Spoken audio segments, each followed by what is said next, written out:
ክርስቶስ ሲገረፍ መለኮቱ አብሮት ያው ሲዋሃድ ስጋ አምላክነቱም አለ የሰው ስጋም ለብሷል። ግን አንለያየውም። ይሄንን በደንብ እናውቃለን።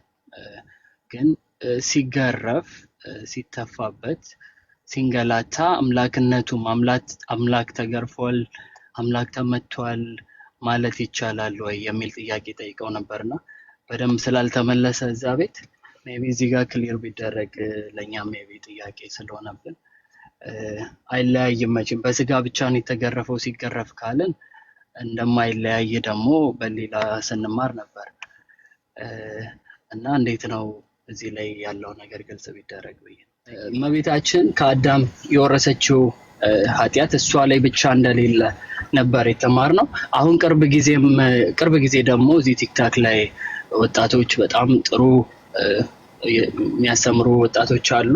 ከነሱ የሰማሁት ደግሞ ከድሮ ከተማርኩት አሁንም ለየት አለ። ስር በኃጢአት ስር ጸጋው የተለየው ሆነ አዳም ማለት ነው ባህሪው እና ከዛ በኋላ የሚወለዱ ሰዎች ያ ነገር ደረሰባቸው። እመቤታችን ከማህፀን ጀምሮ እግዚአብሔር ጠብቋታል ከዛ የሚል ነው ትምህርቱ።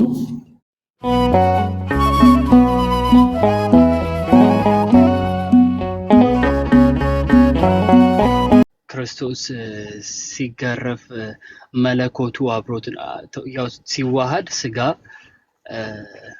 አምላክነቱም አለ የሰው ስጋም ለብሷል። ግን አንለያየውም። ይሄንን በደንብ እናውቃለን።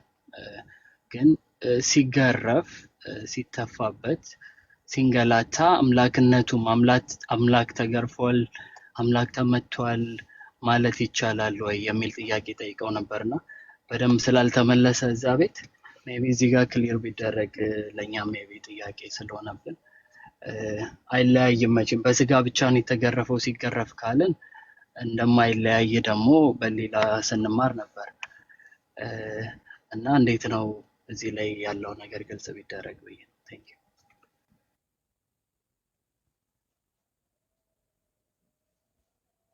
ይቀጥሉ መምህር። ሚውት ነውት። አይ ቲንክ ሰፋ ይላል። ለባጭር መመለስ ዴቭ ከቻልክ አንተ ቀጥል። እሺ ወንድማችን ማን ነው ስምህ?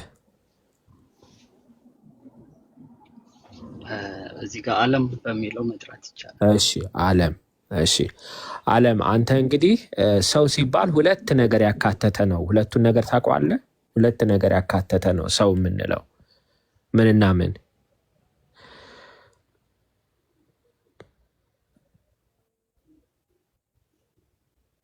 ዓለም እያወራ ከሆነ ሚዩት ላይ ነህ። ሚዩትን አንሳውና እንነጋገር፣ ውይይት እንድናደርገው ብዬ ነው። አይ ጥያቄው ቀጥታ ቢመለስልኝ። ይመለሳል፣ ችግር የለውም። ግን ሰው ስንል ምን ያካተተ እንዲገባህ ነው። ምናልባት ሌላ መሰለው ወንድማችን የበለጠ እንዲገባህ ነው። እሺ ለዛ ነው። እሺ ጥያቄውንም መልሰ ከይቅርታ ጋር ምንም ችግር የለው። ሰው ስንል ምንና ምንን ያካተተ ነው? ሰው ስንል የሰው የተፈጠረበት ነው። አዎ እነግርሃለሁ፣ ችግር የለውም ካላወቀው። የአራት በተነግረኝ ደስ ይለኛል። እሺ አራት የስጋ ባህሪዎች አሉት፣ 3 የነፍስ ባህሪዎች አሉት እና በሁለት ግን ግሩፕ እናደርጋለን። ወይም በአጭሩ ስጋና ነፍስ አለው ማለት ነው። በዚህ ታምናለህ አይደል? ልክ ነው። ስለዚህ ዓለምን ሰው ያደረገው ስጋውም ነፍሱም ነው። ሁለቱ ተዋህደው ዓለም አለ ማለት ነው። አሁን ዓለም እስቲ ወደዚህ ና ስልህ የምጠራው ስጋህን ነው ነፍስህን ነው? ስጋዬን ነው። ስጋህን ነው? ያ እሺ። ስለዚህ ና ስልህ የሚመጣው ስጋህ ነው፣ ነፍስህ እዛው ይቆማል ማለት ነው ወይስ አይመጣም ካንተ ጋር? ማለት ነፍስም ስጋም አንድ ነው። ግን በአካል ስመጣ እና ስትለኝ ከአንድ ቦታ ስንቀሳቀስ ነፍሴም እንዳለው ነው የሚታየው። ግን ስጋ ስለሆነ ስጋ ነው። አሁን ጥሩ መጥተሃል። እሺ የሚታየው የስጋ ባህሪ ስለሆነ ይታያል አይደለ? የሚታየው ስጋ የሆነው ለምንድን ነው? በባህሪው የሚታየው ስጋ እንጂ ነፍስ በባህሪው ስለማይታይ ነው። አሁን ለምሳሌ አንድ የሞተ ሰው ነፍሱ ከስጋው ተለይቷል አይደለ? ና ብትለው ግን አይመጣም። ለምን? ስጋ የለውም። ስጋማ አለው ነፍስ የለውም እንጂ። አዎ። ስለዚህ ነፍሱ ከስጋ ጋር ስለተዋሃደ ግን ዓለም መጣ ነው የምንለው እንጂ ስጋው መጣ አንልም፣ ነፍስ መጣ አንልም። የመጣው ዓለም ነው። ዓለምን ዓለም ያሰኘው ምንድን ነው? ስጋው ከነፍሱ ጋር ምን ብሎ ተዋህዶ። እሺ አሁን ደግሞ ስለ ክርስቶስ ማን ነው ስንል ከሁለት ባህሪ አንድ ባህሪ የሆነ from the human nature and the divine nature ወይም እንግዲህ በአማርኛ ተረዱኛላችሁ በኋላ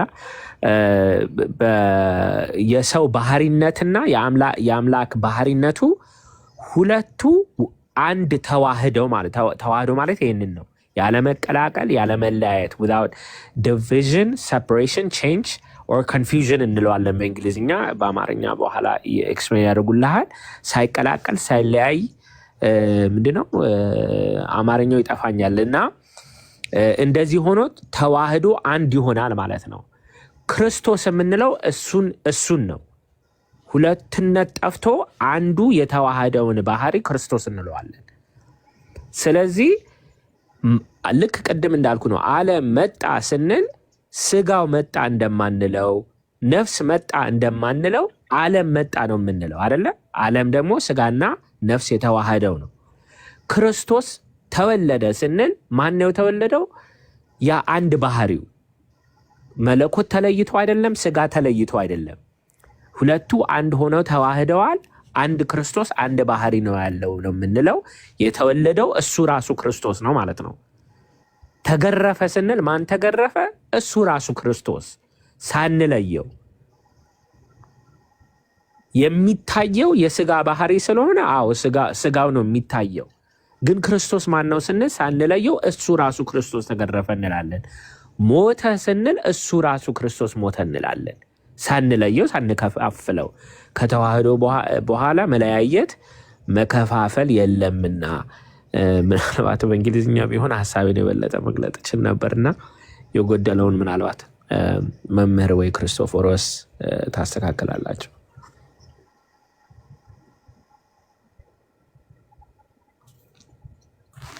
ቃሎትን ያሰማልን። ዓለም ጥያቄ ክርስቶሎጂ ወይስ ትሪኒታሪያን ምስጢረ ሥላሴ ነው ወይስ ነገረ ክርስቶስ ላይ ነው ጥያቄ? አይ ነገረ ክርስቶስ ላይ ነው። ክርስቶስ ሲሰቀል የተሰቀለው መለኮት ነው ወይስ ስጋ ነው አይደለ ወንድማችን? አዎ ልክ ነው። እኔ አሁን በተመለሰው ከይቅርታ ጋር መልስ አላገኘውም። ተመሳሳይ ነገር ነው። ምክንያቱም ችግር የለውም። አይ መልስ እንኳን ተመልሷል አልገባኝም ነው የሚባለው አለ። ጥያቄው ዞሮ ክርስቶስ አምላክ ነው ብላችኋል እና ታዲያ መስቀል ላይ የተገረፈው ማን ነው? የተሰቀለው ማን ነው? ስጋ ነው ወይስ መለኮት ነው የሚል ጥያቄ ተጠይቀዋል። ብላችኋል ሳይሆን ብለናል ነው ወይስ ኦርቶዶክስ ነው አይደለም? ከዛ እኮ ነው የሰማኸውን እኮ ነው እንደዚህ ብላችኋል አሉ ወይ እያልኩ እኮ ነው። እሺ ወይ ደግሞ አርቲኩሌት አድርገው በደንብ ጥራ አድርገህ በደንብ እንድንረዳ። እስኪ ምንድን ነው እስኪ ድገመው ጥያቄህን። እሺ አሁን የተባለውን ሙሉ ለሙሉ እቀበላለሁ፣ አውቃለሁ። ተዋህዶ አምላክ ፍጹም ሰው ፍጹም አምላክ የሆነበት ነው ሚስጥረ ስጋዊ የምንለው ማለት ነው። ስጋውን አምላክነቱን ከመለኮቱ አንለየውም፣ ፍጹም ተዋህዶ ነው። ግን ምንድነው አምላክ ሲገረፍ አምላክ ሲሰቀል ሲመታ እነሱ ሲጠይቁ በጣም ነው የሚያስጠላው አጠያየቁ። የተመታ አምላክ ነው ያላችሁ፣ የሚመታ አምላክ ነው፣ ሲመታ ታዲያ አምላክነቱ አልነበረም አይነት ነው አጠያየቃቸው። በጣም ያስጠላልና ለእኛ ግን በሚገባን መልኩ ቢመለስ ብዬ ነው። ምክንያቱም አምላክነቱ አልነበረም ሲመታ እንዳንላቸው በተዋህዶ እናምናለን። ግን አምላክነቱም ደግሞ አይለይም እና አምላክም ፍጹም ሰውም ፍጹም አምላክም ሆኖ እንዴት ብለን ነው የምንመልስላቸው? ማለት አምላክነቱ እያለ ነው የተመታው፣ መለኮቱ እንዴት ሊመታ ቻለ? ምክንያቱም ተዋህደው ነው ያሉት። ወይስ በዛ ሰዓት ላይ አምላክነቱ አልነበረም ሲመታ? ምናልባት እዚህ ጋ ግን ክርስቶፎሮስ ሙሉ መልሱን ይሰጣል። ግን አንድ አጭር ሀሳብ ለመስጠት ለሌሎቹ ምን ብለን መመለስ አለብን የሚለውን ነገር ለጊዜው ብትተወው የሚል ሀሳብ አለኝ እና ለራሴ ለማለት ነው የመጣው። አዎ እንደዛ ብለህ ተረዳው እንጂ ምን ብለን መመለስ አለብን የሚለውን we don't really care ሌሎቹ ምን ይላሉ እንዴት ብለው ይጠይቁናል ሳይሆን እውነታው ምንድን ነው? ሌሎቹ ይሳቁ አይቀበሉት የእኛ ጉዳይ አይደለም። እውነታውን ግን እንመሰክራለን። ክርስቶፎሮስ መልሱን ይመልስልሃል። አይ ትክክል ነው። መምህር በረከት እስቲ ይቀጥሉና ምናልባት እሳቸው ቀለል ያለ አገላለጽም ከእኔ የተሻለ ሊጠቀሙ ስለሚችሉ መምህር እስቲ እርስዎ ይሄዱበት። ይኸው እንዴት ነው አምላክ ተገረፈ እንዴት ትሉናላችሁ አይነት ነገር እንዴት እንደዚህ ሆነ የሚል በጣም ብዬ የሆነ ኩዌሽን ይኖራቸዋል እስልምናው አካባቢ እና እሱ አሁን ቅድም እንደገለጸው በማላገጥም ያነሳሉ እና ታዲያ የተሰቀለው ማን ነው የሚል ነገር ነው። ሰው እሱን ይሄዱበት። ያ ከነገራችን ላይ እዚህ ጥያቄ ውስጥ የሆነ ላተንት የሆነ አሪያኒዝም አለ። ምንድነው ኒስቶሪያኒዝም አለበት። ክርስቶስን ከሁለት ከፍለ የመክፈል ነው። ክርስቶስን ከሁለት ከከፈልከው የሆነ ስጋና ነፍስ ምንድነው መለኮትና ስጋውን ሰውነቱን ሁለት አድርገህ ካየው የትኛው ነው የተገረፈው? የትኛው ነው የተመጣው? የትኛው ነው ምናምን? የትኛው ነው የተነሳው? ታምር ያደረገው የትኛው ነው? የተተፋበት የትኛው ነው እያልክ ጥያቄ ትጠይቃለህ ማለት ነው። እና ቀድሜ አሳምሽኑ ከሁለት መክፈል ነው። ክርስቶስ እኮ ሰው የሆነ አምላክ ነው። ሰው ሆነ ሲባል ማለት ነው እሱ በሰውነቱም ይታወቃል። በአምላክነቱ ብቻ ሳይሆን በሰውነቱም እናውቀዋለን። አምላክ ወሰብ ነው። ሰው የሆነ አምላክ ነው። ሰው ሆኗል። ስለዚህ አንዱን ክርስቶስን በሰውነቱ በአምላክነቱ እያልን እናገራለን እንጂ ክርስቶስ ግን አንድ ነው። በሰውነቱ በአምላክነቱ በሰውነቱ ተዳሰሰ፣ በሰውነቱ ተመታ፣ በሰውነቱ ተገረፈ፣ በሰውነቱ ሞተ። ግን ማን? ያው አንዱ ክርስቶስ ማለት ነው። በተዋህዶ የእኛን ባህሪ የራሱ ባህሪ ያደረገው ማለት ነው። ስለዚህ አሁን ስጋው ላይ የሆነው ነገር ማለት መመታት መገረፍ በስጋ ነው። መዳሰስ መታየት ስለሚጠይቅ ለመለኮቱ ባዕድ አይደለም።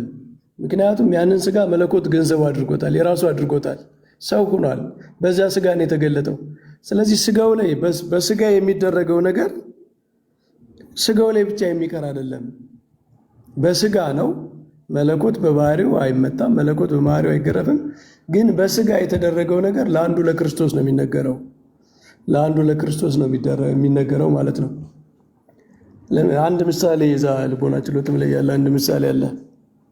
ለምሳሌ አንድ ንጉሥ አንድ ሰው ልብሱ ላይ ቢተፋበት ሰውነቱን አላገኘውም አይደል? ልብሱ ላይ ቢተፋበት ወይም ልብሱን ቢያቆሽሽበት ወይም ልብሱን ቢመታ አንድ ሰው ንጉሱን ምንም አላረገውም ማለት ነው። ያው ፑር ምሳሌ ነው። አክቹአሊ የክርስቶስ የአምላክነቱና የሰውነቱ ነገር በንጉስና በልብሱ ደረጃ ብቻ የሚታይ አይደለም። ከዚያ የበለጠ ዩኒየን ነው። ግን ልብሱ ላይ የሚያደርገው ነገር ንጉሱ ላይ የሚያደርገው ነገር ነው። ክርስቶስን በሰውነቱ ያደረጉበት ነገር በአምላክነቱም ላይ የተደረገ ነው።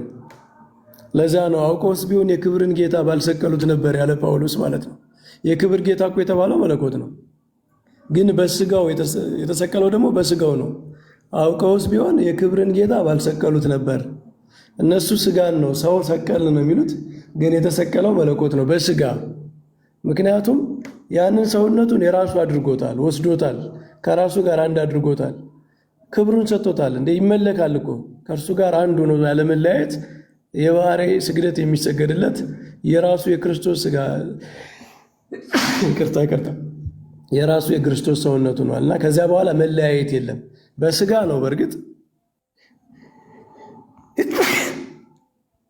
ይቅርታ የሆነ ነፋስ ነገር ስላለ የተደረገው ሁሉ በስጋ ነው። ነገር ግን በስጋ ነው የተደረገ ማለት ለስጋ ብቻ ነው የሚታሰብ ማለት አይደለም። ተዋህዶ ያገናዝባል ብለናል። ተዋህዶ ያገናዝባል ማለት የመለኮት የሆነው ለስጋ የስጋ የሆነው ለመለኮት ካላልክ አንድ አትልም። አንድ ማለት አችልም። አየህ ዝም ብሎ ፌክ ነው ማለት ነው። እና ተዋህዶን ያለ መረዳት ተዋህዶ ካልክ ለመለኮት በመለኮት የሆነው ለስጋ የስጋ የሆነው ለመለኮት ይታሰባል። ኮሚኒኬሽን ኦፍ አትሪቢዩትስ የሚባል በተዋህዶ ጋር የሚነገር አስተምሮ አለ። ክርስቶስ ከለበሰው ስጋ የለበሰውን ሰውነቱን ከራሱ ጋር አንድ ከማድረጉ የእሱ ሰውነት ስላደረገው ሲጀመር ያ ሰውነቱ እኮ ከክርስቶስ ስጋዊ በፊት የራሱ ፐርሰኑድ የሌለው ሰውነት ነው። ከመቤታችን ስጋ ሲነሳ የሆነን ሰው አይደለም የተዋህደው፣ ቀድሞ የነበረን ሰው አይደለም። የክርስቶስን ሰውነት የምናውቀው የመለኮት ሰውነቱ ነው። ከመለኮት ሰውነት የሚቀድም ሰውነት የለውም። በእኛ ላይ መጥቶ መንፈስ ቅዱስ እንደሚያድረው በክርስቶስ ሰውነት ላይ መለኮት መጥቶ ያደረበት አይደለም። እንደዚያ ቢሆን ተዋህዶ አይሆንም። አሁን ያልናቸው ጥያቄዎች ይመጣሉ። የክርስቶስን ሰውነቱን የምናውቀው የመለኮት ሰውነቱ ነው። የእሱ ነው። በቃ ሌላ አይደንቲቲ የሌለው ሰውነት ነው። ስለዚህ በክርስቶስ በሰውነቱ የሚደረገው ነገር ሁሉ በመለኮቱ ላይ የሚደረግ ነው።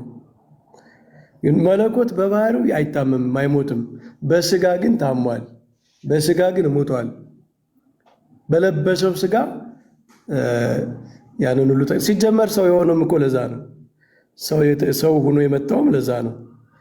የማይሆነውን ለመሆን ነው። በባህሪው መሆን የማይችለውን ለመሆን ነው። በባህሪው መገረፍ፣ መዳሰስ፣ መታየት፣ ምራቅ ሊተፋበት አይችልም።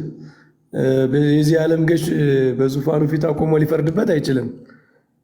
ነገር ግን እንደዚያ መሆን ሲፈልግ ለሰው ልጅ ካሳ ለመሆን የሰው ልጅ ከመውደድ የተነሳ በባህሪው መሆን የማይችለውን ለመሆን ነው የመጣው። በባህሪው መሆን የማይችለውን በምን ሆነ? በለበሰው ስጋ ሆነ ማለት ነው። ስለዚህ በለበሰው ስጋ የሆነውን ነገር ሁሉ ለእሱ እንደሆነ አድርጎ ነው ለመለኮት ይታሰባል። ለምን? የመጣበት ምክንያት ስለሆነ እሱ ማለት ነው። ስለዚህ ተዋህዶን አንድ ነው። ክርስቶስ ከተዋህዶ በኋላ አንድ ነው። መለኮትና ስጋ ተብሎ አይከፈልም። ጽኑ ተዋህዶ ነው ያለ ካል ይቺ ኮሚኒኬሽን ኦፍ አትሪቢዩት ግዴታ ትኖራለች። በመለኮት የሆነው ለስጋ፣ በስጋ የሆነው ለመለኮት እንላለን ማለት ነው። ግን መለኮቱ ታመመ፣ መለኮቱ ሞተ አንልም። ምክንያቱም ይሄ ከተዋህዶች የሚነገር ንግግር ነው። መለኮቱ ታመመ፣ መለኮቱ ሞተ ለማለት ተዋህዶን ለትንሽ ጊዜ በአእምሮ ውስጥ ማፍረስ አለብህ ማለት ነው። ስጋና መለኮትን ለይተህ ኢማጅን ማድረግ አለብህ ማለት ነው። እዚያ ላይ ስህተቱ ይጀምራል ማለት ነው። መለኮቱ ነው ስጋው ነው የታመመው ብለህ ስትከፍል ያኔ ችግር ይፈጠራል። ተዋህዶን እያፈረስክ ነው ማለት ነው። ስለዚህ ስለ ክርስቶስ መለኮቱ ነው ስጋው ነው እንዲሆነው ተብሎ አይደለም የሚጠየቀው። በመለኮቱ ነው በስጋው ነው። ይሄ ሚስጥር የማይገባን ከነገራችን ላይ የተዋህዶን ሊብል መረዳት ስለማንችል ነው። ሁልጊዜ በአእምሯችን ውስጥ ሁለትነት ይሳላል። በተለይ በስጋው ነው ስናስበው ሚስጥር መሆኑን ስንዘነጋው ያቺ ሁለትነት በአእምሯችን ውስጥ ስለምትፈጠር የጥያቄ ይፈጠራል። ተዋህዶ ሚስጥር በጣም ኤግዞልትድ የሆነ በጣም ከፍ ያለ ሚስጥር ነው። በቃ ከዚያ በኋላ አንድ ክርስቶስ ሰውም አምላክም ነው እንጂ ሁለት አይደለም፣ አንድ ነው። አንድ ክርስቶስ ነው። መክፈል አንችልም። መክፈል እንደማንችል ማመን አለብን። ተዋህዶ የሚለውን በትክክል ተረዳ ነው ማለት መክፈል እንደማንችል ስንረዳ ነው። ስለዚህ በእንደዚህ አይነት ጥያቄዎች ውስጥ ላተንት የሆነ ኒስቶሪያኒዝም አለ፣ ከሁለት የመክፈል ማለት ነው። ካልተረዳ ነው ሚስጥሩ በቃ ከፍ ያለ ሚስጥር ስለሆነ ነው ያልተረዳ ነው እንጂ በቃ መለኮት ታሟል በስጋው። መለኮት በስጋ በለበሰው ስጋ ታሟል። መለኮት በለበሰው ስጋ ሞቷል። መለኮት በለበሰው ስጋ ተነስቷል። ለምን? ተዋህዶ ጽኑ ስለሆነ በስጋ የሆነው ነገር ሁሉ ለመለኮት ስለሚታሰብ። በስጋ የሆነው ለመለኮት እንዴት ይታሰባል ካል ክርስቶስ ከድንግል ማርያም ከነሳው ስጋ ጋር የተዋሃደበት ሌቭል እስከዚያ ድረስ ነው። የስጋው ለመለኮቱ እስኪታሰብ ድረስ፣ የመለኮቱ ደግሞ ለስጋ እስኪታሰብ ድረስ ነው የተዋሃደው። ይሄ ልንረዳው ካልቻል በቃ ሚስጥር ስለሆነ ነው ያልተረዳ ነው። ተዋህዶ ክርስቶስ ከሰውነቱ ጋር የተዋሃደበት ሌቭል በምሳሌ ነው ማስረዳት የሚቻለው። ስጋና ነፍስ ምናምን እያል ምሳሌዎች ሁሉ ደግሞ ሁልጊዜ እንትን ናቸው፣ እጹጽ ናቸው። ስለዚህ ኤግዛውስቲቭሊ ስለማንረዳው ነው ጥያቄ የሚፈጠርብን እንጂ የመለኮትና የስጋ ተዋህዶ ክርስቶስን አንድ አድርገን እስክናስብ ድረስ መድረስ አለበት። በአእምሯችን ውስጥ ሁለት አድርገን ማሰብ እስክናቆም ድረስ ማለት ነው። እና እስከዚያ ድረስ ካልሄድን አልገባንም ማለት ነው። ለዛ ነው እንግዲህ ሐዋርያት በመንፈስ ስለተረዱት፣ ለምሳሌ በስጋ ሞተ አለ ጳውሎስ። ማን ነው የሞተው? ክርስቶስ። ጳውሎስ ምን አለ ደግሞ? በልጁ ሞት አዳነን አለ። ልጁ የተባለው ማን ነው? ወልድ ነው፣ በመለኮቱ ነው። ግን በልጁ ሞት አዳነን አለ። ልጁ ሞቷል እያለን ነው። በምን? በስጋ። ካኑ ኢማጂን የእግዚአብሔር ልጅ በስጋ እንዴት ሞተ? ተዋህዶን መረዳት እስካልቻልክ ድረስ አትረዳውም ማለት ነው። ስጋና መለኮት ፍጹም የሆነ አንድነት፣ ፍጹም የሆነ ተዋህዶ ስላደረጉ ማለት ነው። እና ቤተክርስቲያን ተዋህዶ በሚል ቃል የገለጸችው ንስጥሮስም የተወገዘበት ምክንያት ከነገረ ድነት ጋር ስለሚገናኝ ነው። አሁን ያልከው ጥያቄ ይከተላል ማለት ነው። ማን ነው የተሰቀለው? ማን ነው የሞተው? ሰውነቱ ነው የሞተው? አምላክነቱ ነው? ሰውነቱማ ከሞተ በሰው ነው የዳን ነው። አምላክነቱ ከሞተ ደግሞ አምላክነት እንዴት ይሞታል? እንደዚህ እያልክ እንዳትጠይቅ። ጽና ተዋህዶን፣ የተዋህዶን በጣም ኤግዞልትድ የሆነ ከፍ ያለ አንድነት አጽንተ መነሳት አለብህ ማለት ነው። ምናልባት በጣም ከበዱ ሰብሰብ ብሎ ሊሆን ይችላል፣ ግን ጽና ተዋህዶ፣ የተዋህዶን አንድነት አንድ ነው። ክርስቶስ አንድ ነው። ክርስቶስ ሁለት አይደለም፣ አንድ ነው። ክርስቶስ በሁለት አስፔክት ይታያል እንጂ ሁለት አይደለም። በመለኮቱ ተብሎ ይነገርለታል፣ በስጋው ተብሎ ይነገርለታል እንጂ ክርስቶስ ግን አንድ ነው። ይህን ተዋህዶ መረዳት ከቻለ ነው ስለ ስቅለቱ፣ ስለ ግርፋቱ፣ ስለ ሞቱ ሐዋርያት በተናገሩበት ልክ መረዳት የማንችል ማለት ነው። ከዛ ውጭ ግን ሁለት እያልን በአእምሯችን ውስጥ ሁለትነት የምንፈጥር ከሆነ we are already in a Nestorian category ማለት ነው። ንስጥሮሳዊ በሆነ ማይንድ ሴት ነው ጉዳዩን የምናየው ማለት ነው። አብዛኞቹ ከእስልምና የሚነሱ ጥያቄዎች ከነገራችን ላይ ሂደው የክርስቶስን የመለኮትና የሰውነት አንድነት ተዋህዶን ቢረዱት እስከ ንስጥሮስ ድረስ ብቻ ነው መረዳት የሚችሉት፣ እዚያ አያልፉም። ለዛ ነው ብዙ ጥያቄ የሚነሳው። ከዚያ ማለፍ አለብህ አንድነቱን። ከዛ ከንስጥሮስ ሁለት ምንታዌ ካለበት እሳቤ ከፍ ወዳለ ደረጃ ወደ ተዋህዶ ማሳደግ፣ በዛ ደረጃ መረዳት ያስፈልጋል። ካልተረዳ ነው ስላልተረዳ ነው ተዋህዶ እኛ በአእምሯችን ውስጥ ካሰብነው ከፍ ያለ ተዋህዶ ነው ብለን ማሰብ አለብን ማለት ነው። እስልምና ጋር ስለሚነሱ ጥያቄዎች ግን አንድ ነገር ኮሜንት ላድርግ። ሚስጥረ ስጋዌን ከፍቅር ለይቶ መረዳት አይቻልም። ኢት ኢዝ ኖት ሳይንስ ማለት ነው። ሚስጥረ ስጋዌን ለመረዳት እግዚአብሔር ዓለምን እንዴት እንደወደደው ኮንተምፕሌት ማድረግ ያስፈልጋል። ሚስጥረ ስጋዌ የእግዚአብሔር ሰው መሆን ኢት ኢዝ አን አክት ኦፍ ላቭ፣ የፍቅር ስራ ነው። እግዚአብሔር ለዓለም የሰራው ፍቅር ነው። ፍቅር የሚባለውን ነገር አስወጥተህ የሆነ ፍልስፍና ስታደርገው፣ ፍቅር የሚባለውን ነገር አስወጥተህ የሆነ ሳይንስ ስታደርገው በቃ መምታታት ነው የሚሆነው ማለት ነው። ምክንያቱም ክርስቶስ ሰው ሆኖ ሲገለጠው የተገለጠው ፍቅር ነው። ፍቅሩ በጣም ከፍ ብሎ ብላ ይገባ ይችላል እንዴ? እንኳን የእግዚአብሔር ፍቅር የሰው ፍቅርም እንኳን አንዳንዴ አይገባህም ማለት። አንዳንድ ጊዜ የሰው ፍቅርም እንኳን አይገባህም እንዴ? ሰው እንዴት ሰውን እንዲህ ሊወድ ይችላል ብለህ እኮ ልትደነቅ ትችላለህ። የሰው ፍቅር እንደዚያ የማይገባህ ከሆነ የእግዚአብሔር ፍቅር በጣም ቢረቅብህ ቢደንቅህ፣ እንደ እግዚአብሔር የማይደንቅ ነገር ምን ሰርቶ ያውቃል? ዓለምን ሲፈጥር እኮ የፈጠረበት ነገር ያስደንቃል። ዓለምን ሲያድን ያዳነበት ፍቅር ቢደንቅህ ተደንቀህ ነው መቅረት ያለብህ። ለምን ትቃወመዋለህ? እና እስልምና ላይ ፍቅሩን ያወጡታል። አየህ ችግሩ፣ ፍቅሩን ካወጣ በቃ ሚስጥረ ሥጋዌ አይገባም። የእግዚአብሔርን ፍቅር የተደረገበትን ምክንያት የተደረገው ነገር ፍቅር ነው። የተደረገው ነገር ራስን ለሰው ልጆች አሳልፎ መስጠት ነው። የተደረገው ነገር የእግዚአብሔር በጣም ሊመረመር የማይችል ከፍ ያለ ግን ደግሞ ሴንስ የምናደርገው ነፍሳችን የምታውቀው የምትረዳው ትምህርተ ኅቡዓት ላይ ምን ይላል?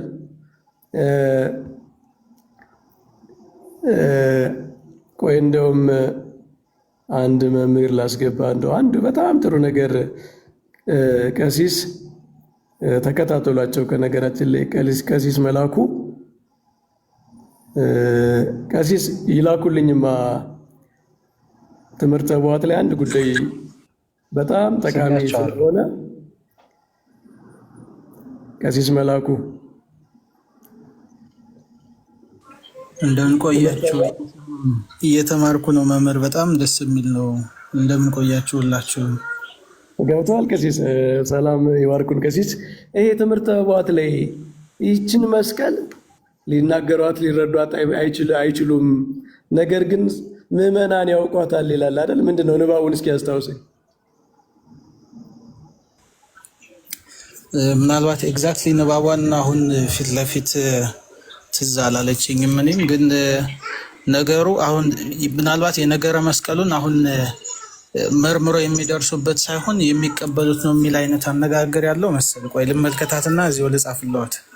አዎ ይችን መስቀል ሰዎች አከናውኖ ሊናገሯት አይችሉም። ምንድን ነው ፊሎሶፊካል ካታጎሪ ውስጥ አስገብቶ የእውቀት ካታጎሪ ውስጥ ብቻ አስገብቶ ማብራራት አይቻልም። ነገር ግን ምዕመናን ያውቋታል ይላል። ዩ ካን ፊል ኢት፣ ነፍስ ታውቀዋለች። ዋት ኢዝ ጎይንግ ኦን፣ እግዚአብሔር ምን እያደረገልህ ነው፣ ምንድን ነው የተደረገልህ የሚለውን ነገር መናገር አይቻልም አይደለም፣ አከናውኖ መናገር አይቻልም ነው ማለት። ክርስቶስ በመስቀል ላይ ያደረገውን ሰው ሆኖ ያደረገውን ስራ ምናልባት ንባቡን እዚህ አካባቢ ካገኘኋት እንዲህ መሰለ የሚለው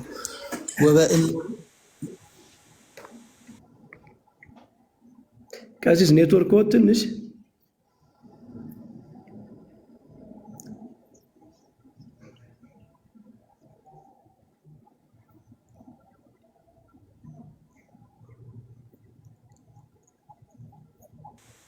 ኔትወርክ ትንሽ እያስቸገረኝ ነው መሰል። ይሰማል አሁን? አሁን ይሰማል። እስኪ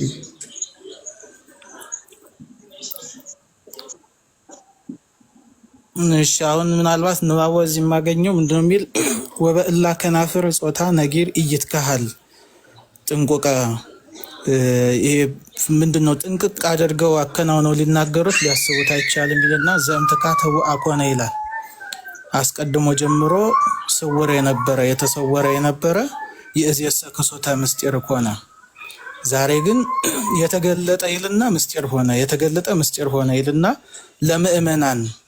ለምእመናን የተገለጠው ይላል። ከዛ እዚሁ ላይ አብሮ አኮ ከመይትረአይ፣ ይሄ ታይቶ ተጨብጦ ልክ በሳይንስ በምን መርምረን እንደምንደርስበት አይደለም ይልና አላ ከመይትሃለይ፣ እንዲታሰብ እንዲደነቅ ብቻ ነው ብሎ ነው። ውእቱ ዝንቱ መስቀል ወበቱን መካ ከመንሰብሖ፣ የምንመካበት እንድናመሰግነው እንድናደንቀው ነው። ይሄ መሰለኝ ንባቡ አይደል መምህር? ልክ ነው።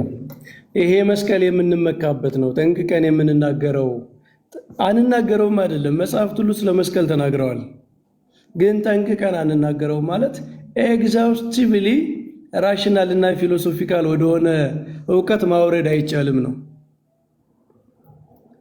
ወደዛ ደረጃ አውርዶ በቃ በዓለም ላይ በቀላሉ እንደምንረዳቸው ነገሮች በዚያ ደረጃ አውርዶ ማብራራት አይቻልም። መናገር ይቻላል። የእግዚአብሔር ምን ያህል እንደወደደው ዓለምን በመስቀሉ ምን ያህል ስለኛ ዝቅ ብሎ ትህትናውን እንደገለጠ መናገር ይቻላል። ግን እውቀት ይሄ ፍቅርን ብናስወጣ ጉዳዩ አይገባንም። በቃ የሆነ ተራ እውቀት ብቻ ብናደርገው ይጎልበታል። እና ከመናፍቃን በኩል ከእስላሞች በኩል በነገረ መስቀል ላይ የሚነሱ ጥያቄዎች በጣም የሚያስቸግሩት የሚወሳሰቡት እነሱ የሚያዩበት አንግል ከፍቅር አይደለም። የተገለጠውን ፍቅር ለማድነቅ በተከፈተ ልብ መስቀልን ለመረዳት አእምሮ ብቻ ሳይሆን ልብ መከፈት አለበት አብሮ። not only mind your heart የሰው አእምሮ ብቻ አይደለም፣ ሰው ልብም ነው። እግዚአብሔር የሰራው ስራ በመስቀል የሰራው ስራ አእምሮን ብቻ ሳይሆን ልብን የሚነካ ነገር ነው። ሰው ልቡን ከደፈነ አእምሮው ብቻ መስቀልን ሊረዳ አይችልም። ስለዚህ አፕሮቹ ችግር አለበት ለማለት ነው። ጀነራል የሆነ ኮሜንት ነው፣ ከወንድማችን ጥያቄ ጋር አይገናኝም። ግን ተዋህዶ አሁን አንተ የጠየቀው ጥያቄ የተዋህዶ ጥያቄ ተዋህዶን የመረዳት ጥያቄ ነው። ብዙ ነገር አለበት፣ ቢበቃ ይሻላል መስለኛል። ይቅርታ ኧረ ያሰማለን። ቀሲስ ቡራኬ ደረሰኝ። እሺ አለም ወይ ሰላም። የተረዳው ነገር አለ ወይስ ያልገባ ነገር አለ? እኔ አሁን ጥያቄ አሁን ለምሳሌ በክርስቶስ በስጋ ሞተ እንላለን አይደለ? እሺ ክርስቶስ ሞተ እንላለን። በስጋ ሞተ እንላለን። አዎ ልክ አዎ፣ በመንፈስ ግን ሕያው ነው ይላል። እሺ ትክክል። በስጋ ሞተ የምንለው ምክንያቱም መለኮት ስለማይሞት ነው አይደለ? ልክ እንደዚሁ መገረፉም በስጋ ነው የተገረፈው ብንል ለምንድን ነው ከተዋህዶ ሊለይ የሚችለው? በስጋ ሞተ ኦልሬዲ ብለናል። እንላለን እኮ እንደዛ። ይሄ ቢሆን እንላለን እኮ መለኮት በስጋ እኛ ስጋ ተገረፈ ነው እንጂ ማንለው በስጋ ተገረፈ ላትል ነው እንጂ ያ እዛ ብንል ቀላል እና ጥሩ መልስ ነው። በስጋ ተገረፈ ነው የምንለው። በስጋ ሞተ፣ በስጋ ተገረፈ፣ በስጋ ተዋረደ፣ በስጋ ተኛ ምናምን እንላለን። ስጋ ብቻ ብለህ ግን ከፍለህ ስጋ ሞተ፣ ስጋ ተሰቀለ ካልክ እየከፈልከው ነው። ስጋን መለኮትና ስጋን እየከፈልክ ስለሆነ ትክክል አይሆንም እሱ። አይ በስጋማ ነው ትክክል ነው። ግን ምንድነው ይሄ ከተዋህዶ አይወጣብንም ወይ የሚለው ነው። አይ በስጋ ሞተ፣ በስጋ ተገረፈ ብለህ ማን ስትል አንዱን ክርስቶስ ብቻ ነው ማለት ያለብህ። መለኮት ስጋ ማለት የለብህም። ተዋህዶ ሰብጀክት ነው። ግልጽ ነው አለም። በስጋ ሞተ እንደምንለው በስጋ ተገረፈ፣ በስጋ ተንገላታ። ያ ማን ተብለህ ስትጠየቅ ግን አንዱ ክርስቶስ ነው። ስጋውን ከመለኮቱ ሳትከፍል ማለት ነው። ሰው የሆነው አምላክ ማለት ነው። ተዋህዶም እንዳለ ሆኖ ግን እንትን ነው ጥያቄው ሲሆን ይሄን በዚህ መልኩ ለሁሉም ክርስቲያን የሚገባ ነው። በስጋ ሞተ እንደምንለው በስጋ ተገረፈ። ይሄ ለኛ በጣም ግልጽ ነው። አሁን ምንድነው መሰለህ ሜቢ አለም የወንድም አለም ምናልባት ጥያቄ አማደ ሚስጥራትን ቀረብ ብለህ ስላልተማርክ ሊሆን ይችላል እንጂ እኮ ሁሌ እኮ የምንለው ነው በደንብ እና ታዲያ በስጋማ ባይገለጥ መለኮትማ ብቻውን እንዴት ሊገረፍ፣ እንዴት ሊያዝ፣ እንዴት ሊታይ፣ እንዴት ሊያንቀላፋ፣ እንዴት እንትን ሊል ይችላል? ሰው ሳይሆንማ መለኮት ብቻውን እንዴት ሊያዝ፣ እንዴት ሊታይ፣ እንዴት ሊጨበጥ፣ እንዴት ሊሰቀል፣ እንዴት ሊሞት ይችላል? በነገራችን ላይ በቀደም እኮ መምህር በደንብ አድርገው አብራርተውታል። መለኮት ብቻውን በባህሪው እንደዚህ አይነት ነገር ስለሌለበት እኮ ነው ሞት የሚስማማውን መያዝ፣ መንገላታት የሚስማማውን የእኛን ስጋ የተዋሃደውና የእኛን የባሪያን መልክ ከያዘ በኋላ ፊልጵስዩስ ምዕራፍ 2 ላይ ቁጥር 6-8 እንደሚናገረው ከዛ በኋላ በቃ እኛ ላይ ሊደርስ የነበረ መከራን ሁሉ ተቀብሏል እርሱ በፈቃዱ ከፍቅር የተነሳ። ቀደም መምህር በደንብ አብራርተውታል። ስለዚህ ሰው ስለሆነ ለእንዴት ተያዘ እንዴት ተተፋበት ትላላችሁ? ሰው ስለሆነ ግን ያ ሰው የሆነው ግን ማን ነው? አምላክ ነው። ኦኬ አምላክ ነው። ሰው የሆነ አምላክ ስለሆነ ያንን በስጋ ያንዳንዱን ነገር እኛ ላይ ደርስ የነበረ ነገር ሁሉ እሱ በእኛ ፋንታ ቤዛ ሆኖ አድኖናል ነው። እና ሁሌ ነው የሚነገረው እኮ ዓለም ይሄ በስጋ ተገረፈ በስጋ እንትና ለሚለው እንዲጨራሽ ከፍ ያለውን ሞተ ካልን በኋላ ተገረፈ ተያዘማ ምን እኮ ቀላል ነው። ተረተኛል ግን እንዳትለየው ነው። እሺ አረ በስጋው ነው እንጂ እኮ መለኮቱማ እንዴ ሊሆን ይችላል ብለህ ግን ከሁለት ከከፈልከው ግን አደገኛ ነው። አይ በስጋ ነው ግን ምንድነው በስጋ ሲገረፍ መለኮቱ አብሮት አልነበረም ወይ አይነት ነው። እሱ ደግሞ ተዋህዶን በደምብ ስንረዳ አይለይም። መለኮቱ ከመቅጽበት አይለይም። ከስጋው አይለይም። በስጋ የሚቀበለውን ሁሉ መለኮቱ የኔ ብሎ ነው የሚቀበለው ከተዋህዶ የተነሳ ማለት ነው።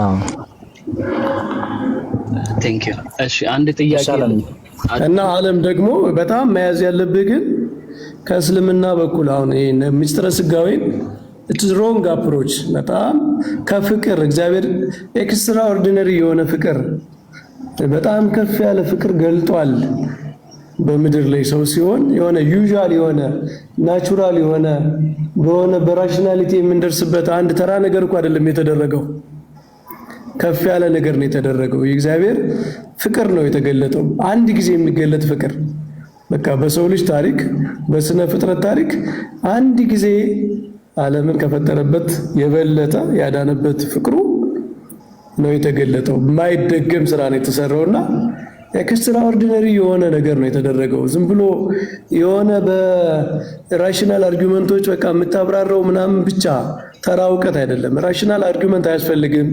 በዛ አፕሮች ማድረግ አንችልም ሳይሆን ቢዮንድ የሚሆኑ ነገሮች አሉ፣ ከዚያ የሚያልፉ ነገሮች። ምዕመናን ግን ቅን ልቡና ይዘን የእግዚአብሔርን ፍቅር ፈልገን በመንፈስ ቅዱስ ብሩሃን አእምሮ ይዘን ስንቀርበው የምንረዳው ቅድም እንደተነበበው ማለት ነው በቅድስና የምንረዳው በከፍ እያልን የምንሄድበት ሌላ ከፍ ያለ ነገርም አለው። የሆነ በጣም አንድ ተራ ክስተት አይደለም የተደረገው በመስቀሉ ማለት ነው። እና አንተ በዛ ደረጃ ነው መቅረብ ያለብህ በጣም ሪቨረንትሊ በጣም በክብር። እሺ አለም። እሺ ቴንክ ዩ። አንድ ጥያቄ ለጨምር ሰዓት ካላችሁ? ሰዓት እስኪ እስከ 11 ደቂቃ እስከ 12 እናደርገው በቃ። እስኪ እንዴት ነው ክርስቶፎርስ? ወይ ሌላ ጥያቄ እንቀበል? አይ እንቀበለው። ድንገት ሜቢ ግን እነሱ ጋር ኤክስፒሪየንሱ ካለህ አለ ጥንቃቄ ይፈልጋል። ባይዚ አው ቀደም አንተም እንደተናገርከው የሚቀፍ ነገር ነው የሚናገሩትና በተለይ ጥንቅቅ አድርጎ የክርስትናን ጉዳይ ያልተማረ ሰው ይከብደዋል እውነት ለመናገር። ከነገራችን ላይ አንድ ላይ መገኘት የለባችሁም። አይቀጥል መምህር። አንድ እዚህ የሚጽፋል አንድ ኮሜንት እያየው ነበረ። ብንጸድቅም ባንጸድቅም እንኳን ኦርቶዶክስን ያሉት አባ ገብረ ኪዳን በየቦታው ይናገሩታል። እኛ እኮ ስለ ጽድቅ ስለ ጀስቲፊኬሽን እንደ ፕሮቴስታንት አይደለም የምናምነው። ጀስቲፊኬሽን ኢኒሻል እና ፋይናል አስፔክት አለው ብለን ነው የምናምነው። ጸድቅም ባንጸድቅም እንኳን ክርስቲያን ሆነን ያሉት እና ክርስትና ራሱ ክርስቶስን መከተል ስለሆነ ክርስቶስን ተከትለን ባንጸድቅም ብንጸድቅም እሱን መከተላችን ያደናናል። ኦርቶዶክስ ሆነን ሳይሆን እንኳን ክርስቲያን ሆነን ያሉት እና ትክክል ናቸው። ያ ምንድነው ፕሮቴስታንቶቹ ጀስቲፊኬሽን ኢኒሻል ስለሆነ ሞመንት ስለሆነ እነሱ በአእምሯቸው ጋር ሊያስቸግር ይችላል። ግን እኛ ጀስቲፊኬሽን ራሱ ፕሮሰስ ነው። መጨረሻ ላይ ጀስቲፊኬሽን ፋይናል አስፔክት አለው። ፍርድ በክርስቶስ ዙፋን ፊት ሲቀርብ ነው ሰው ፋይናሊ ጀስቲፋይድ የሚሆነው እና እሳቸው ብንጸድቅም ባንጸድቅም የሚለው ያ ፊውቸር ጀስቲፊኬሽኑን እየተናገሩ ነው። በኮመን ሴንስ ስለሚታወቅ ነው። በእኛ በኦርቶዶክሳውያን እና በመጽሐፍ ቅዱስ አስተምሮ በጥንቷ ቤተክርስቲያን አስተምሮ ጀስቲፊኬሽን የሆነ ሞመንት የሚያልፍ ያለፈ ጉዳይ ብቻ አይደለም፣ ወደፊት አስፔክትም አለው። እንኳን ክርስቲያን የሆነው እኮ ስንጠመቅ ነው። መጀመሪያ ላይ የሆነው ነገር ነው እና እንኳን ገባን መጨረሻችን እንኳ ላያምር ቢችል ቢያንስ ክርስቲያን መሆናችን ግን ትልቅ ነገር ነው የሚል ነው። ለምን ሰዎች የሆነ ትርጉም ሰጥተው በየቦታው እንደሚጽፉት አላውቅም።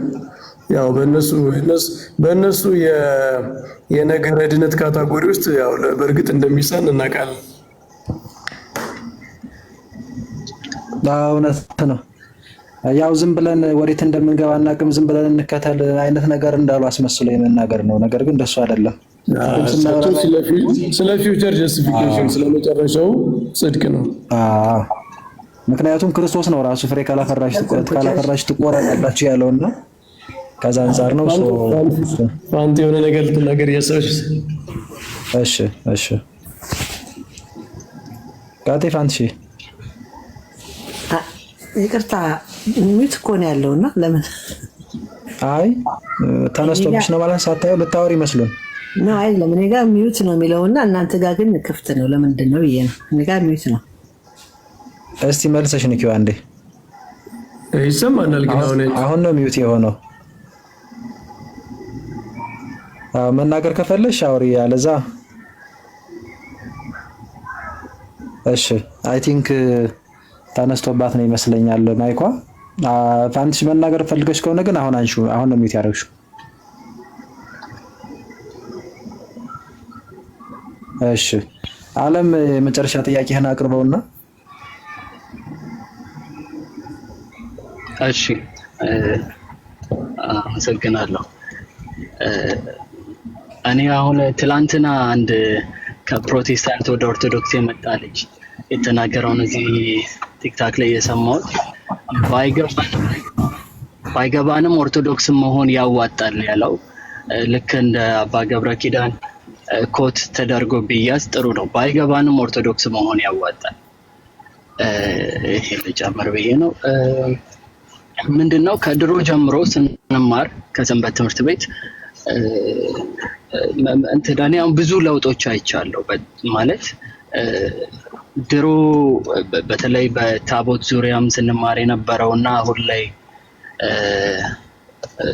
ተማርነው አሁን ላይ ያወቅነው በተለያዩ ነገሮች ላይ አዳዲስ ነገሮች እያየው ነው። እና ድሮ ስንማር 10ቱ ትእዛዛት ነው ታቦት ላይ የተጻፈበት፣ የአሁኑ ታቦት ላይ ተብለን ነበር የተማርነው። አሁን ላይ ግን ጉልበት ሁሉ ለእግዚአብሔር ይስገድ የሚል እንደሆነ እና ከድሮ አዳዲስ ነገሮች እያየን ነው። እና ሰሞኑንም ደግሞ ወንድማችን ማን ነበረ? ችግር የለውም ጥያቄ አድርገው ዝም ብለህ አለ። ጥያቄው ምኑ ላይ ነው? አሁን ላይ ያለው ታቦት 10ቱ ትእዛዛት ይጻፍበታል ወይ ነው ወይስ ምንድነው? አሁን ገሌ እና ገሌ የሚለውን እናቆየውና ቤተክርስቲያን ምን ትላለች የሚለው ስለሆነ ሜቢ አንዳንድ ሰው መስሎት በሰንበት ትምህርት ቤት የሚያልከው እንደዛ ሊናገር ይችላል። አንዳንዴ ያ አንድ የሰንበት ትምህርት ቤት የነበረ ኮርስ የነበረ ወንድም ኢቭን መምህር ሊሆኑ ይችላሉ። እንደዛ ነው ማለት እንደው ያ የቤተክርስቲያን ትምህርት ነው ወይም እንደዛ ነው ማለት አይደለም። አንዳንዴ ያው እውቀት ይከፈልብን የለ ከእውቀት ከፍለን አይደለም የምናውቀው። ከዛ አንፃር አንዳንዴ ምናልባት የቤተክርስቲያን ትምህርት ያልሆኑ ነገሮች ሊተላለፉ ይችሉ ይሆናል እና ከዛ አንፃር አሁን ጥያቄህን አርቲኩሌት አድርገውና ጊዜም ስለሄደብን ዘማሪ ፋንቱ ዘምር እንድንወጣ ያልገባህን ነገር ብቻ አርቲኩሌት አድርጋታለህ ብዬ። እሺ ቴንክ ዩ በጣም አመሰግናለሁ። ከድሮም በዚህ ይሄኛው ስላነሳሁት ነው እንጂ ከድሮም ስንማር እመቤታችን ከአዳም የወረሰችው ኃጢአት እሷ ላይ ብቻ እንደሌለ ነበር የተማርነው። አሁን ቅርብ ጊዜ ደግሞ እዚህ ቲክታክ ላይ ወጣቶች በጣም ጥሩ የሚያስተምሩ ወጣቶች አሉ። ከነሱ የሰማሁት ደግሞ ከድሮ ከተማርኩት አሁንም ለየት አለብኝና አጋጣሚ ደግሞ እንደዚሁ እኔ ስገባ ጥያቄ የሆነብኝን ገብቼ እንደዚህ ያገኘሁት ቤት ጠይቃለሁ። ቀሲስ ሄኖክ የሚባሉ አባት እዚህ አይ ቲንክ አሜሪካ ናቸው። እሳቸው ጋር ገብቼ ጠይቄ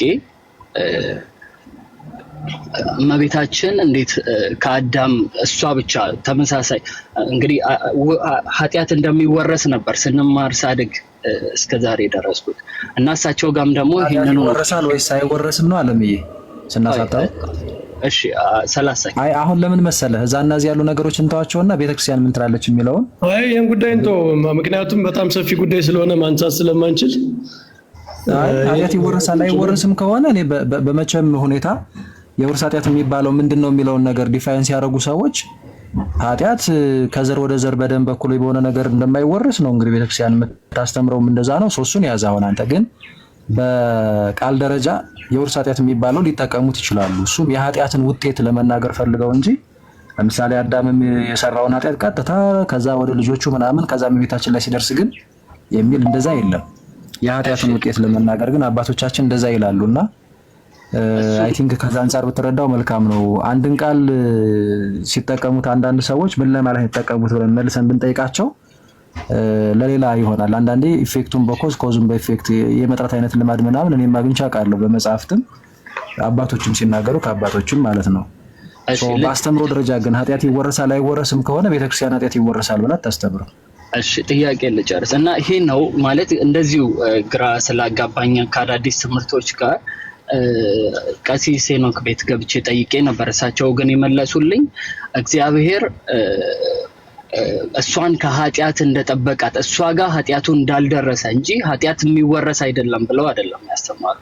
ልክ እስከ ዛሬ ስማር እንደነበረው አሁን ግን ወጣቶች እያስተማሩን ያሉት በጣም ደስ በሚል መንገድ ነው። እዚህ ቲክታክ ላይ በጣም ትልቅ ለውጥን ያየሁት ከድሮ ከተማር ነው።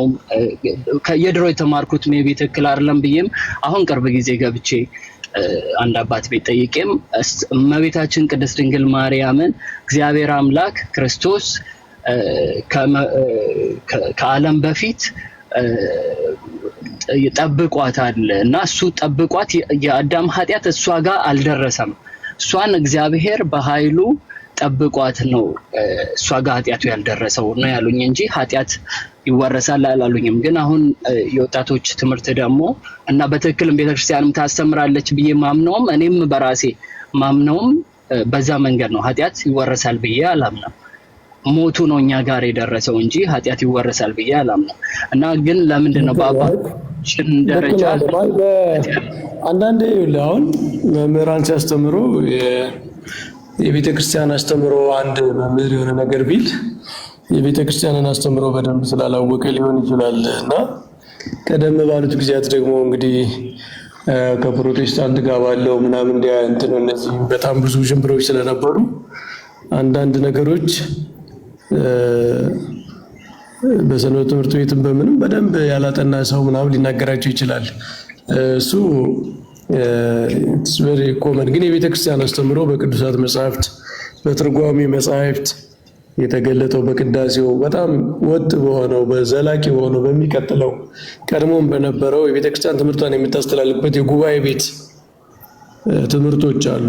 ዶክትሪናል የኤግዜጀሲስ የመጽሐፍት ትርጓሜ በእሱ መንገድ የምናየው ነው ዋናው የቤተ ክርስቲያን ትምህርትና ቤተ ክርስቲያን ከዘር የአዳም ኃጢአቱ ጊልጡ ከትውልድ ወደ ትውልድ ይተላለፋል ብላ አታስተምርም። የኦርቶዶክሳዊ ሳቤም አይደለም። በሌሎችም አሁን የተከፈለ ነው። ኢቭን በፕሮቴስታንቱም በካቶሊክም የተለያዩ እይታዎች አሉ። እንግዲህ ቀድሞ የነበሩ ይሆን አሁን ኢመርጅ እያደረጉ ይሆን እኔ በደንብ አላውቅም። ግን ፕሮቴስታንት ውስጥ እንኳን ራሱ ኃጢአት ይወረሳል አይወረስም እያሉ የሚከራከሩ ሰዎች አይቻለሁ እና ኦልሬዲ ወደዛ ሌቭልም እየሄደ ነው ለማለት ነው። እና እኛ ኃጢአት ውጤቱ ነው እንጂ ኃጢአት እኮ በአንድ ሰው ፈቃድ በሆነ ፐርሰን የሚሰራ ነገር ነው እና ያ ሰው በነፃ ፈቃዱ ላደረገው ነገር አንተ በኋላ ጄኔሬሽን ላይ ተወልደህ የዚያ ተጠያቂ አትሆንም። ግን ያ ሰው እኮ ኃጢአት ከሰራ በኋላ አዳምን ለምሳሌ ስንወስደው አዳም ነው ዋናው። አዳም ኃጢአት ከሰራ በኋላ በጎሰቆለው ባህሪ ምንድነው ሞት በሞት ስር በኃጢአት ስር ጸጋው የተለየው ሆነ አዳም ማለት ነው ባህሪው እና ከዛ በኋላ የሚወለዱ ሰዎች ያ ነገር ደረሰባቸው። እመቤታችን ከማህፀን ጀምሮ እግዚአብሔር ጠብቋታል ከዛ የሚል ነው ትምህርቱ። ከዛ ውጭ ኃጢአት ጊልት ይተላለፋል ምናምን የሚለው በዌስተርን ክርስቲያኒቲ የሚታወቅ ብዙ እንጂ ዌስተርን ክርስቲያኒቲ እና ኦግስቲን ምናምን በእነሱ የሚታወቅ እነሱ ናቸው ብዙ የነሱ ኑዋንስ አለው። የነሱ ራሱ ኮምፕሌክስ ነው፣ ግን በኢስተርን ክርስቲያኒቲ የሚታወቅ ትምህርት አይደለም። ኤኒዌይስ የኛ ቤተክርስቲያን ነው ከአሌክሳንድሪያ ከምስራቁ አባቶች ከግሪክ አባቶች የሚወጣ አብዛኛው ከሶሪያ አባቶች የኛ ኤክስፖዠራችን በጥንት ቤተክርስቲያንም እንደዚያ ነው። ያ ትራዲሽን ነው ወደኛ ያለው፣ ከዚያ ሊወጣ አይችልም። ያ ነው ያለውና ግን ይሄን ጉዳይ ራሱን ችሎ አንድ ጊዜ እንወያይበታለን። ነው የኃጢአት ጉስቁልና ምናምን የሚለውን ወደ ሰው የሚተላለፈው ምንድነው የዳነው ከምንድነው የሚለው ጉዳይ እሱን መነጋገር ይቻላል። ግን ማለት የተቀየረ ትምህርት የለም ነው። ኦርቶዶክሳዊ ትምህርት ሁልጊዜ አንድ አይነት የሚቀየር የሚሻሻል ምናምን አይደለም። አንዳንድ ሰዎች ሲያስተምሩ የተለየ ነገር ነግረው ከሆነ ያለ መረዳት ነው፣ አልተረዱትም ማለት ነው። ያው በጉባኤ ቤት ምናምን ጠለቅ ያለ ትምህርት ሳያልፉ ቀርተው ወይም በዛም አልፈው እኮ በደንብ ያልተረዱ ሰዎች ይኖራሉ። ዝም ብለው በቃ መጽሐፉን ብቻ በቃላቸው ይዘው ብቻ በደንብ መምህራቸውን ሳይጠይቁ ሳያመላልሱ የሚወጡ አሉ። ምንድነው የሚያመነጅኩ እና የማያመነጅኩ አሉ አይደል? ከእንስሳት እንኳን ከመምህራንም ዝም ብለው የተጻፈውን ብቻ የሚሸመድዱ አሉ። ከዚያ ውጭ ደግሞ መምህራኖቻቸውን እየጠየቁ ሚስጥር የሚመረምሩ የሚያደላድሉ በጣም ጠለቅ ያለ እውቀት ይዘው የሚወጡ አሉ። እና እንደዛ ሊሆን ይችላል። ኤኒዌይስ በአንድ ግለሰብ በሆኑ ሰዎች አይደለም የቤተ ክርስቲያን ትምህርት የሚለካው። የቤተ ክርስቲያኗ ትምህርት ጠለቅ ያለ ነገር ስላለው ሰፋ ያለ ጽንሰ ሐሳብ ስላለው በዛ ደረጃ እናየዋለን። ያው ይሄንን ሁሉ የተናገርኩት ከታች የሚሰሙት ሰዎች እንደዛ አይነት ኢሜጅ እንዳይሳልባቸው ነው ዓለም እንጂ አንተ እንደዛ ነው ማለት አይደለም። ክርስቶፎር እዚህ ላይ ብንጨርሰው አይቻልም? ፋንቱ ከቻለች ምናልባት ይሻላል። በተዘጋለች ነው። አመሰግናለሁ። በጣም ይቅርታ አድርጉልኝ ከነት ባለማወቅ በወንድሜ እያልኩ ችግር የለውም ማለት ነው። ከታች ኮመንት ላይ ያላችሁ ያስቀየምኩት ነገር ካለም ይቅርታ እላለሁ። አንዳንዶች ደግሞ ኮመንት ላይ ብዙ ጊዜ እንደዚህ አይነት ሰው የመንፈሳዊ ጥያቄዎች ሲጠይቅ ትንሽ ዲስካሬጅ የሚያደርግ ወይ ሰው እንዳይጠይቅ እንዳይማር የሚያደርግ ነገሮች የሚጽፉ አሉ። እነሱም ቢያስተካክሉ ሰው ሞር መጥቶ ይጠይቃል። ያልገባው ለመማር የሚጠይቅ ሰው ተረድቶ የሚሄድ ሰውም እንዳለ ለመናገር ነው። ቴንኪዩ፣ በጣም አመሰግናለሁ። ሰላም ዋሉ። በርታ። አይ ትክክል ነው። ኮሜንትማ በጣም አደገኛ ናቸው እኮ ምን እንደሚሻል አሁንማ የመምህር በረከትን እንዴት ይደፍር ጀመር እኮ በቃ የሚጻፉ አንዳንድ ኮሜንቶች እግዚኦ። እና ተው ረፉ ተብላችኋል። እንረፍሽ ወንድሞች። ያው ስሜታችንን መግለጻችን ምናምን ጥሩ ነው እንዳንታፈን፣ ግን ወጣ ትላላችሁ አንዳንዴ። ሲሪየስሊ አንዳንዶቻችሁ ሚዩት ላደርግም ሸክኮኝ ነበር ቢጨንቀኝ ኮሜንት ዘጋውና ኧረ ተው እናንተ ሰዎች ተው። አዎ እንደዛ ነው። እና በርቱ። ያው ኦርቶዶክሳውያን እንተጋገዛለን፣ ምንም ችግር የለውም። እና በቅንነት የሚጠይቁ ሲሪየስሊ ወንድም እህቶች ፕሮቴስታንቶችም እንደዛም ስላሉ እንኳን የኛ ልጆች አንዳንዴ እኛ የተረዳነውን ነገር ሰው ያልተረዳ ይኖራልና ክርስትና በጣም በቃ ሰዎችን መረዳት ላይ ፍቅር ላይ ያተኮረ ነውና እሱን እንዳትረሱ። ወንድማችን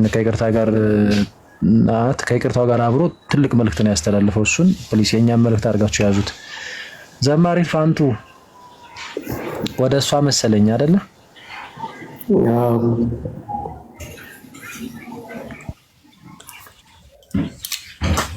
እሺ መምህር ይፍቱኝ አባቴ። እግዚአብሔር ይባርክ። መምህር በረከት፣ መምህር ክርስቶፎሮስ ሁላችሁም እንዴት ዋላችሁ እያሉ በድጋሚ እንግዲህ ልታዘዝ በረከት። እናንተ ጋር እንኳን መዘመር ከባድ ነው፣ ግን ደስ ይለናል። ፋንቱ በጣም ደስ ይለናል።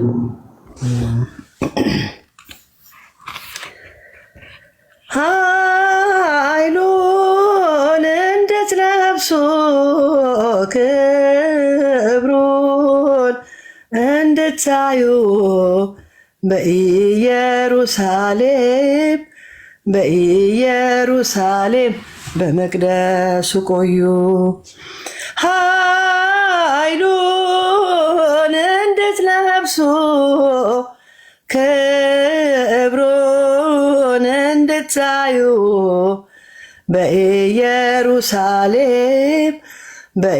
በኢየሩሳሌም በመቅደሱ ቆዩ። በማርያም ቤት በኢየሩሳሌም ሲጠብቁ ኃይልን ከአርያም መንፈስ ቅዱስ ከሰማያት ወርዶ ክብ ሆናቸው እውቀት ጥበብ ሰጥቶ ኃይሉን እንዴት ለብሶ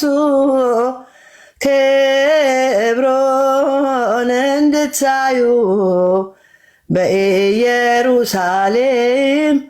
በኢየሩሳሌም በመቅደሱ ቆዩ። ፈሪዎቹም ደፋሮች ሆነዋል፣ ቋንቋ ጥበብ ጸጋን አግኝተዋል። የጸኑባት ያመኑባት ሁሉ ዛሬም በክብር በገነት ውስጥ አሉ። ኃይሉን እንድትለብሱ ክብሩን እንድታዩ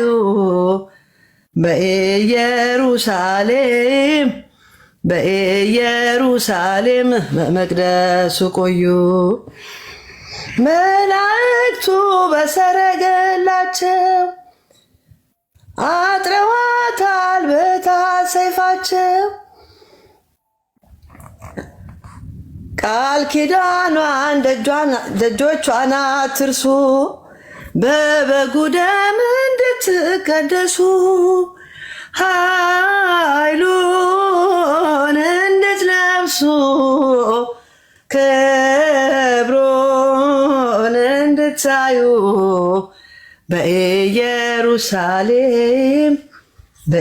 በኢየሩሳሌም በመቅደሱ ቆዩ።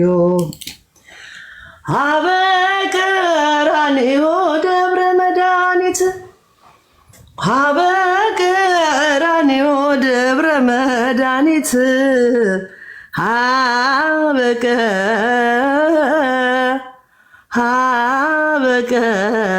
አበ ቀራንዮ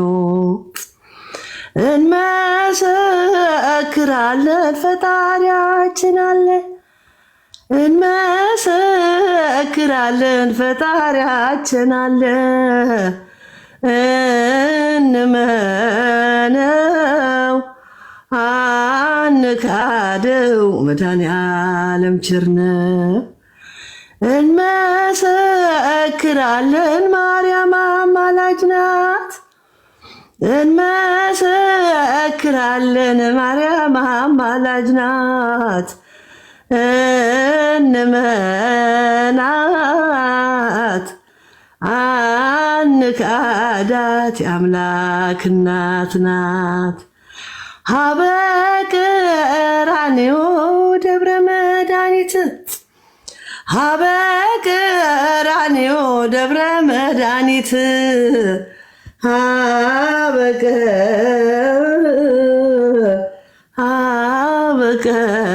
አበ ቀራንዮ